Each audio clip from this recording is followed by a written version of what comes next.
अस्सलामुअलैकुम वरहमतुल्लाहि वबरकातुहू।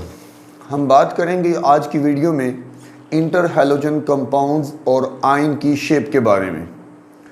देखें, हैलोजन के साथ कई एक कंपाउंड और आयन नेचर में एग्जिस्ट करते हैं।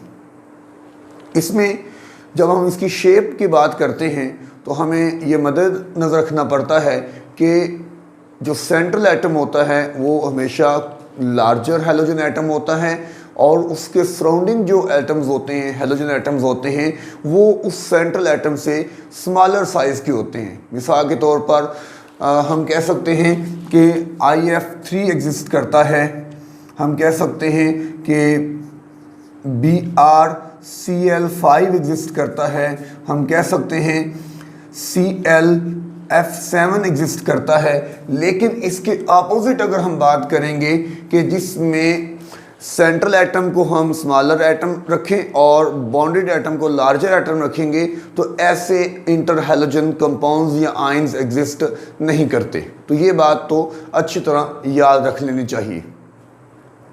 दूसरा इसमें ये है कि इसमें वैरायटी बहुत ज़्यादा है और तमाम कंपाउंड्स की अगर हम शेप और उसके स्ट्रक्चर पर बात करेंगे तो ये बहुत लेंथी हो जाएगा और शायद बोरिंग भी हो जाएगा।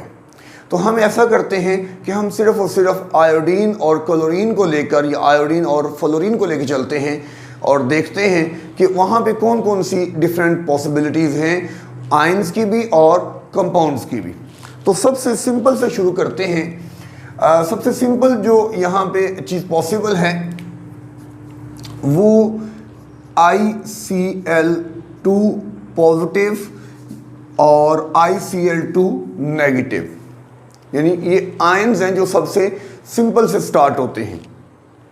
हम एक ही दफ़ा बात कर लेते हैं क्योंकि हम तमाम एग्जाम्पल में आयोडीन को ही as a central atom consider करने जा रहे हैं। तो हम आयोडीन की कॉन्फ़िगरेशन पर एक ही दफ़ा में बात करते हैं। Iodine atomic number 53। तो मुकम्मल कॉन्फ़िगरेशन करने की हमें ज़रूरत नहीं है, सिर्फ और सिर्फ वैलेंस शेल कॉन्फ़िगरेशन देखिएगा। 5s2 5px 1 2 और 5py2 और 5pz 1। ये है इसकी वैलेंस शेल कॉन्फ़िगरेशन और ये मैंने उसी असूल के मुताबिक बनाई है कि आपको अगर ग्रुप नंबर और पीरियड नंबर याद है तो आप किसी भी एटम की वैलेंस शेल कॉन्फ़िगरेशन बता सकते हैं। तो यहाँ से पता लग रहा है कि ये 5वें पीरियड में है और 7वें ग्रुप के अंदर है, 7A के अंदर है। नाउ ये चार्जेस जो हैं इनका असूल भी हम एक दफ़ा रिवाइज कर लें कि जो चार्ज होता है पॉजिटिव है या नेगेटिव है, ये दरअसल सेंट्रल एटम पर होता है। और पॉजिटिव चार्ज का मतलब ये है कि सेंट्रल एटम अपना लोन पेयर यूटिलाइज कर रहा है। नेगेटिव चार्ज का मतलब ये है कि सेंट्रल एटम अपना कह ले कि वो ऐसा ऑर्बिटल यूज कर रहा है जो एम्प्टी ऑर्बिटल है, मतलब वो किसी से इलेक्ट्रॉन पेयर रिसीव कर रहा है। तो ये ज़हन में रखना चाहिए। इसको पहले थोड़ा ओपन करके देख लेते हैं ताकि हमें बात समझ आ जाए कि ये दरअसल है क्या चीज़। आप ये कह सकते हैं कि ये इसकी एम्पिरिकल फॉर्म है। तो इस आयन की एम्पिरिकल फॉर्म क्या होगी? ये होगी ICl और I ने Cl पॉजिटिव को जो है वो इलेक्ट्रॉन पेयर डोनेट किया हुआ है। तो ये इसकी एम्पिरिकल सादा फॉर्म है और ये समझा रही है कि दरअसल किस तरह से बॉन्डिंग हुई होगी। तो स्टार्ट करते। इस तरह की कॉन्फ़िगरेशन के लिए आप नोट कर रहे हैं कि हमें यही कॉन्फ़िगरेशन चाहिए। क्यों? देखिए ज़रा गौर करिएगा। ICl, I सेंट्रल एटम है, C बॉन्डेड एटम है, यानी I के साथ एक क्लोरीन बॉन्ड कर रही है और हम देख रहे हैं कि I के अंदर यानी आयोडीन में एक अनपेयर इलेक्ट्रॉन पहले से मौजूद है। सो ये जो क्लोरीन है ये डायरेक्टली इसके साथ बॉन्ड कर सकता है। नाउ दूसरा क्या देख रहे हैं हम कि आयोडीन जो है वो क्लोरीन को इलेक्ट्रॉन पेयर डोनेट कर रहे हैं और इलेक्ट्रॉन पेयर तो इसके पास मौजूद है। लेकिन जैसा कि हम जानते हैं कि शेप को डिटरमिन करने में वेस्पर्ड भी यूज़ होती है, हाइब्रिडाइजेशन भी यूज़ होती है, और दोनों चीज़ें अपनी अपनी जगह पे इंपॉर्टेंट है। तो हम दोनों को साथ लेके आएंगे, दोनों को हम इसमें लेके आएंगे। तो इस मॉलिक्यूल के लिए नोट करें कि ब्लॉक डायग्राम में हम देखेंगे, ये हमारे पास ब्लॉक डायग्राम मौजूद है। अब इसकी हम हाइब्रिडाइजेशन नोट करेंगे। इसके अंदर हाइब्रिडाइजेशन हो रही है sp3 हाइब्रिडाइजेशन। तो sp3 हाइब्रिडाइजेशन के नतीजे में चारों हाइब्रिड ऑर्बिटल्स बन जाएंगे। किस तरह से? ये हमारे पास 3 जो ऑर्बिटल्स हैं वो कंप्लीटली फिल्ड हैं, ये सारे के सारे sp3 हाइब्रिड ऑर्बिटल्स हैं। नाउ इसमें सिर्फ जो एक पार्शियली फिल्ड है उसके साथ ये एक क्लोरीन एटम जो है ये बॉन्ड करेगा, और दूसरा जो क्लोरीन पॉजिटिव है उसके साथ उसको यहां से कोई भी पेयर जो है वो डोनेट करवाया जा सकता है। सो यू कैन से कि ये Cl पॉजिटिव को जो है ये इलेक्ट्रॉन पेयर डोनेट हो रहा है। इस तरह से ये भी बॉन्ड पेयर होगा और ये भी बॉन्ड पेयर है। सो 2 बॉन्ड पेयर हो गए और ये 2 हमारे पास हो गए लोन पेयर। टोटल पेयर्स देखें इलेक्ट्रॉन पेयर 4 हैं। तो आप ये कहेंगे कि ये AB4 टाइप है, और उसमें इन डेप्थ अगर जाके बात करते हैं तो आप इसे कहेंगे AB2E2 टाइप है। और शेप क्या हो जाएगी? शेप जो है वो इसकी आयोडीन टेट्राहाइड्रल शेप होनी चाहिए, लेकिन उसके पास चूंकि 2 लोन पेयर्स मौजूद हैं, तो इन 2 लोन पेयर्स की वजह से ये इसकी जो शेप है वो बेंट शेप बन जाएगी। It will be a bent shape. इसमें आयोडीन जो है वो पॉजिटिव चार्ज कैरी करेगा, क्योंकि आयोडीन ने इलेक्ट्रॉन पेयर डोनेट किया है क्लोरीन को जो कि पॉजिटिव थी, और इलेक्ट्रॉन पेयर एक्सेप्ट करने की वजह से उसका पॉजिटिव चार्ज है वो ख़त्म हो जाएगा। ये जो इसका एंगल है ये कितना है? नॉर्मली टेट्राहाइड्रल के अंदर एंगल होता है 109.5, लेकिन इन लोन पेयर्स की वजह से अब ये एंगल रिड्यूस होकर रह जाएगा लेस देन 10.95 डिग्री। सो इस तरह से ये पहला जो हमने आयन जो है वो हल कर लिया है। अब हम दूसरे आयन की तरफ जाएंगे, और इसी का वो काउंटर पार्ट है, इसी का साथी है, और वो कौन सा है? ICl2 negative. अच्छा, अब इसमें आप देखें कि इसके अंदर इसकी जो एम्पिरिकल फॉर्म बनती है वो बनेगी ICl और someone giving a lone pair to iodine. यहाँ आयोडीन को लोन पेयर दिया जा रहा है। सो इस पर्टिकुलर केस के अंदर आयोडीन के पास एक एम्प्टी ऑर्बिटल होना चाहिए, एक एम्प्टी ऑर्बिटल होना चाहिए, तब ही ये इसका लोन पेयर एक्सेप्ट करना जो है वो पॉसिबल है। और अब आप देखेंगे कि ये कन्फिग्रेशन जो है ये इनफ नहीं है, ये कन्फिग्रेशन इनफ नहीं है, बल्कि हमें एक एम्प्टी ऑर्बिटल जो है वो इंट्रोड्यूस करना पड़ेगा। और वो एम्प्टी ऑर्बिटल कौन सा है? तो हम जानते हैं कि S के बाद P और P के बाद D आता है। तो यहाँ पे हमें जो कन्फिग्रेशन यूज़ करनी पड़ेगी वो कन्फिग्रेशन हमें यूज़ करनी पड़ेगी 5s2 5px2 5py2 5pz1 और 5dx1। हमें d ऑर्बिटल यूज़ करना पड़ेगा, सॉरी 5dx एम्प्टी है। तो हम इसकी ब्लॉक डायग्राम बनाते हैं। इसमें देखेंगे कि हाइब्रिडाइजेशन जो हो रही है वो हो रही है sp3d हाइब्रिडाइजेशन, sp3d हाइब्रिडाइजेशन है, और उसके नतीजे में 5 हाइब्रिड ऑर्बिटल बनेंगे जो कि सब सेम एनर्जी लेवल पे एग्जिस्ट करेंगे। और यहाँ 2 इलेक्ट्रॉन है, यहाँ भी 2 इलेक्ट्रॉन है, यहाँ भी 2 इलेक्ट्रॉन है, यहाँ एक है और ये एम्प्टी है। नाउ क्या होगा? ये जो 2 क्लोरीन हैं किस तरह से अटैच होंगे?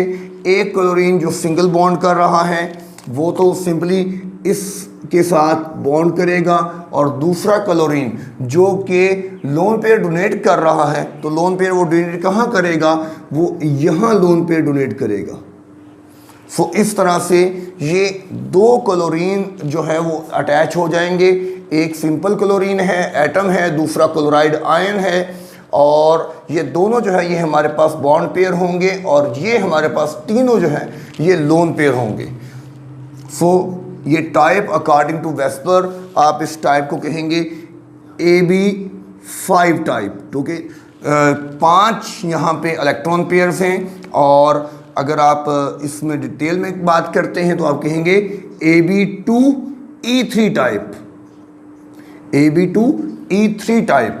और शेप क्या होगी, तो हम जानते हैं कि sp3d या AB5 टाइप में जो नॉर्मल शेप होती है वो शेप होती है ट्राइएंगुलर बाइपिरामिडल, और ट्राइएंगुलर बाइपिरामिडल शेप में हमारे पास ये आयोडीन है और ये ट्राइएंगल बन गई, और पिरामिडल कैसे बनेंगे, दो ऊपर और नीचे, कैसे समझिएगा।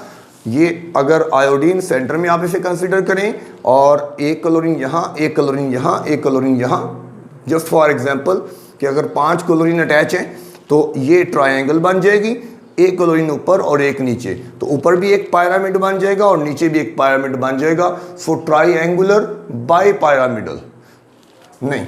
अब यहाँ पे देखें कि 2 क्लोरीन अटैच है, वो 2 क्लोरीन आप कहाँ पे अटैच करवाएंगे। नोट करने की बात यह है कि लोन पेयर की रिपल्शन ज़्यादा होती है, सो लोन पेयर वहाँ पे एग्जिस्ट करना चाहिए जहाँ एंगल ज़्यादा है, सो डैट उसका रिपल्सिव इफेक्ट कम अज़ कम हो। तो वो कैसे पॉसिबल है, नोट करेंगे कि यहाँ एंगल होते हैं 120 और 90, तो हमने 3 लोन पेयर एडजस्ट करवाने हैं, तो वो कहाँ पे हम एडजस्ट करवाएंगे, तो उनकी जो बेहतरीन जगह बनती है वो ये वाली बनती है, क्योंकि यहाँ पे एंगल जो है वो 120 डिग्री का है। तो ये तीनों जो ट्रायंगल वाले पोर्शंस हैं जिनको हम इक्वेटोरियल पोजीशंस कहते हैं, these are known as equatorial positions. और ये इक्वेटोरियल पोजीशंस जो हैं ये तीनों की तीनों लोन पेयर जो है वो कर लेगा, और बाकी 2 जगह पे, एक जगह पे क्लोरीन एटम जिसने सिंपल बॉन्ड किया है और दूसरी जगह पे क्लोराइड, ठीक है, जिसने इलेक्ट्रॉन पेयर उसे डोनेट किया है। और इसके अंदर जो है वो एंगल ऑलमोस्ट स्ट्रेट बनेगा, क्योंकि रिपल्शन हर तरफ से जो है वो इक्वल लग रही होती है, सो कोई जो है वो उस पर इफ़ेक्ट नहीं पड़ता, और बिल्कुल ये स्ट्रेट मालिक्यूल जो है, लीनियर मालिक्यूल जो है वो बनता है। तो ये इसकी शेप है ICl2 नेगेटिव। अब हम बात करेंगे ICl3 के बारे में। ये आप देख सकते हैं मॉलिक्यूल है, और इसमें आयोडीन सेंट्रल एटम है और क्लोरीन के 3 एटम जो है वो उसके साथ बॉन्ड कर रहे हैं। सो 3 एटम्स ने अगर बॉन्ड करना है तो हमें इलेक्ट्रॉनिक कन्फिग्रेशन को देखना पड़ेगा, हमें एक्साइटेड स्टेट बनानी पड़ेगी, और उसमें 3 अनपेयर इलेक्ट्रॉन लाने पड़ेंगे। तो वो कैसे आएगा, एक्साइटेड स्टेट के अंदर हम देखेंगे इसको 5s2, 5px2, 5py2, 5pz1 और 5dx कोई इलेक्ट्रॉन नहीं है। यहाँ से एक इलेक्ट्रॉन हम एक्साइट करवाएंगे और उसको उठा के हम यहाँ ले आएंगे। सो इस तरह से ये आप देखें कि अब 3 अनपेयर इलेक्ट्रॉन इसमें अवेलेबल हो गए हैं। तो सिंपल अब इसका मॉडल है, इसमें कोई इतनी ज़्यादा जो है वो हमें मुश्किल नहीं है। हम इसकी हाइब्रिडाइजेशन करवाएंगे और हाइब्रिडाइजेशन के नतीजे में जो है वो इसका फाइनल शेप हमारे सामने आ जाएगा। तो ये हमने हाइब्रिडाइजेशन करवाई, यहाँ पे अब एक क्लोरीन अटैच करेगा, यहाँ दूसरा क्लोरीन अटैच होगा और यहाँ पे तीसरा क्लोरीन अटैच हो जाएगा। जिस तरह कि हम देख रहे हैं कि 3 क्लोरीन ने बॉन्ड करना है। सो ये तीनों जो क्लोरीन्स हैं ये बॉन्ड पेयर क्रिएट करेंगे, और ये हमारे पास जो 2 हैं ये लोन पेयर के तौर पर एक्ट करेंगे। शेप इसकी बनेगी sp3 डिहाइब्रिडाइजेशन है, तो शेप बनेगी ट्राइएंगुलर बाइपिरामिडल। लेकिन अब ये है कि अब इसमें 2 लोन पेयर्स हैं, तो 2 लोन पेयर्स कहाँ आएंगे। तो देखने में तो लगता है कि हम एक्सियल पोजीशन पर इनको जो है वो एडजस्ट करेंगे, क्योंकि इक्वेटोरियल पोजीशन 3 है और एक्सियल पोजीशन 2 है, लोन पेयर भी 2 हैं, तो एक्सियल पोजीशन पर उनको एडजस्ट करना मुनासिब है, लेकिन ये दुरुस्त बात नहीं है। हमें देखना ये होता है कि एंगल कहाँ पे वाइड है, जहाँ एंगल वाइड होगा वहाँ रिपल्शन कम होगी, और वहीं पे हमें लोन पेयर को एडजस्ट करना है। तो एंगल्स देखें, यहाँ 120 और दूसरी तरफ 90, हमने 120 के ऊपर उसे एडजस्ट करना है, ना कि 90 के ऊपर। तो यहाँ पे भी कोई लोन पेयर, एक लोन पेयर यहाँ पे आ जाएगा और बाकी जगह पे क्लोरीन जो है वो अवेलेबल होगा। सो लोन पेयर अपना इफेक्ट शो करेगा और लोन पेयर के इफेक्ट की वजह से ये स्लाइटली टिल्ट कर जाएगा। असल जो शेप होगी उसमें क्लोरीन स्लाइटली टिल्ट कर जाएगा, जिसकी वजह से ये जो एंगल होगा ये लेस देन 90 डिग्री रह जाएगा। It will be less than 90 degree. तो इस एक्चुअल शेप जो है वो इस तरह से होगी, लोन पेयर यहाँ पे अपना इफेक्ट शो करेगा। तो ICl3 का मॉलिक्यूल जो है वो इस तरह से बनता है। अब हम बात करते हैं ICl5 के बारे में। तो ICl5 में आयोडीन सेंट्रल एटम है और 5 क्लोरीन एटम उसके साथ बॉन्ड कर रहे हैं। सो हमें 5 अनपेयर इलेक्ट्रॉन अवेलेबल होने चाहिए, और 5 अनपेयर इलेक्ट्रॉन अवेलेबल करने के लिए हमें यहाँ फिर एक दफ़ा एक्साइटेड स्टेट बनानी पड़ेगी, और वो किस तरह से है, 5s2 5px 2 5py 2 5pz1 और उसके बाद 5dx, यहाँ से एक इलेक्ट्रॉन जंप करवा के यहाँ ले आएँ, और 5dyz यहाँ से एक इलेक्ट्रॉन जंप करवाएं और उसको यहाँ पे ले आएँ। सो इस तरह से ये 5 अनपेयर इलेक्ट्रॉन अब अवेलेबल हो जाएंगे, और इसके नतीजे में ये 5 बॉन्ड करने के काबिल हो जाएगी। इसमें हम हाइब्रिडाइजेशन करते हैं और उसके बाद इसकी शेप देखते हैं। इसमें हाइब्रिडाइजेशन होगी sp3d2, और उसके नतीजे में आप देख रहे हैं कि 6 हाइब्रिड ऑर्बिटल्स हमारे पास बन जाएंगे, और ये 6 के 6 हाइब्रिड ऑर्बिटल्स जो हैं वो सेम एनर्जी के ऑर्बिटल्स हैं, जिनमें एक जो है वो लोन पेयर नज़र आ रहा है और बाकी सारे के सारे अवेलेबल हैं फॉर द बॉन्डिंग। और वहीं पे जो है वो ये सारे क्लोरीन जो हैं ये बॉन्ड करते हमें नज़र आते हैं। तो क्लोरीन 5 क्लोरीन है, तो 5 बॉन्ड्स यानी 5 बॉन्ड पेयर्स जो हैं वो क्रिएट कर रहे हैं, और एक जो है वो हमारे पास ये वाला ये लोन पेयर है। सो इसमें जो शेप हमारे पास होती है नॉर्मली, ये आप नोट करें, ये AB6 टाइप बन रही है। दिस इज AB6 टाइप, और अगर लोन पेयर को भी काउंटर करें हम, तो हम इसे कह सकते हैं AB5E टाइप, AB5E टाइप। और इसमें शेप नॉर्मली जो शेप होनी चाहिए AB6 के अंदर वो है ऑक्टाहेड्रल, लेकिन अब ऑक्टाहेड्रल में एक जो है वो लोन पेयर आ चुका है। तो वो लोन पेयर कहाँ पे एग्जिस्ट करेगा, तो वो लोन पेयर एग्जिस्ट करेगा उसकी एक्सियल पोजीशन के ऊपर। किस तरह, ये आप उसकी फाइनल शेप देख सकते हैं कि ये उसकी फाइनल शेप बनती है। लोन पेयर एक्सियल पोजीशन पर इस तरह से एग्जिस्ट करेगा, और एंगल जो है इस लोन पेयर के इफेक्ट की वजह से ये जो हमारे पास रेक्टेंगल बनती है ये सारी की सारी टिल्ट कर जाएगी, नीचे की तरफ हो जाएगी, जिसकी वजह से यहाँ से तो एंगल डिस्टर्ब नहीं होगा, ये तो 90 डिग्री रहेगा, लेकिन इसके साथ जो इस पोजीशन के साथ जो एंगल है वो रिड्यूस होकर 90 डिग्री से कम हो जाएगा। हम जानते हैं कि ऑक्टाहेड्रल के अंदर तमाम के तमाम एंगल जो है वो 90 डिग्री के होते हैं। बात करते हैं ICl7 के बारे में, और ये आखिरी मॉलिक्यूल है जो इस टाइप के अंदर पॉसिबल है। नाउ इसमें 7 क्लोरीन एटम्स ने बाइंड करना है आयोडीन सेंट्रल एटम के साथ, हमें 7 अनपेयर इलेक्ट्रॉन अवेलेबल होने चाहिए।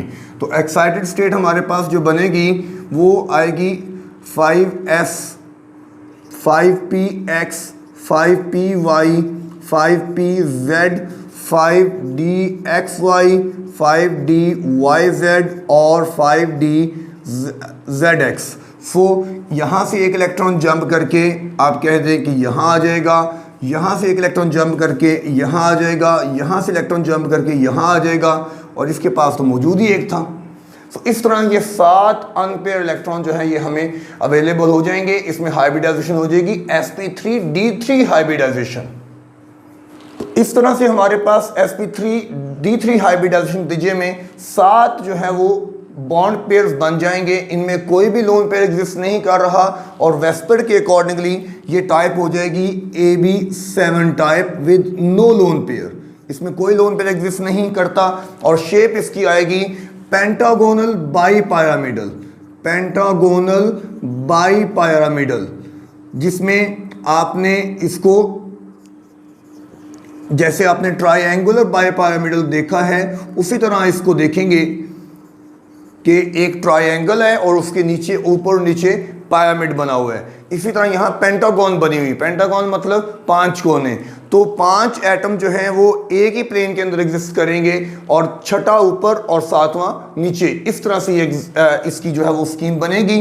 शेप मैं आपके सामने यहाँ पे ड्रा करता हूँ। तो ये इसकी शेप होती है जिसमें आप देख रहे हैं ये पेंटागन बन रही है और ऊपर और नीचे जो है वो पिरामिड बनेगी। पेंटागन में एंगल 72 डिग्री का होता है और ऊपर और नीचे की तरफ जो है वो एंगल ऑब्वियसली 90 डिग्री का होता है। जैसा कि आप देख सकते हैं कि ये अगर पेंटागन है, इससे ऊपर ये एंगल 90 का, नीचे तो ये भी एंगल जो है ये 90 का बनेगा। इस तरह से इसकी जो है वो स्कीम बनती है। तो ये सारे मॉलिक्यूल्स हैं जिनको हमने मुकम्मल कर लिया है। शुरू पे मैंने आपके लिए 1-2 आयंस की जो है वो कन्फिग्रेशन की, उनकी शेप ड्रा की, दरमियान में मैंने आयंस को स्किप कर दिया। वो कौन कौन से आयन पॉसिबल हैं तो आप देखें, उनमें पॉसिबिलिटी जो है वो ICl4 पॉजिटिव और ICl4 नेगेटिव, इसी तरह से ICl6 पॉजिटिव और ICl6 नेगेटिव। इसके अंदर वही असूल है जो आपने उन 2 आयंस में देखा है। कैसे होगा? पॉजिटिव आयन के अंदर जो आयोडीन है ये अपना लोन पेयर डोनेट करेगा, जबकि नेगेटिव आयन के अंदर आयोडीन अपना एम्प्टी ऑर्बिटल यूज करते हुए एक लोन पेयर एक्सेप्ट करेगा। आप नोट करें ICl6 नेगेटिव जो है ये कौन सी टाइप होगी?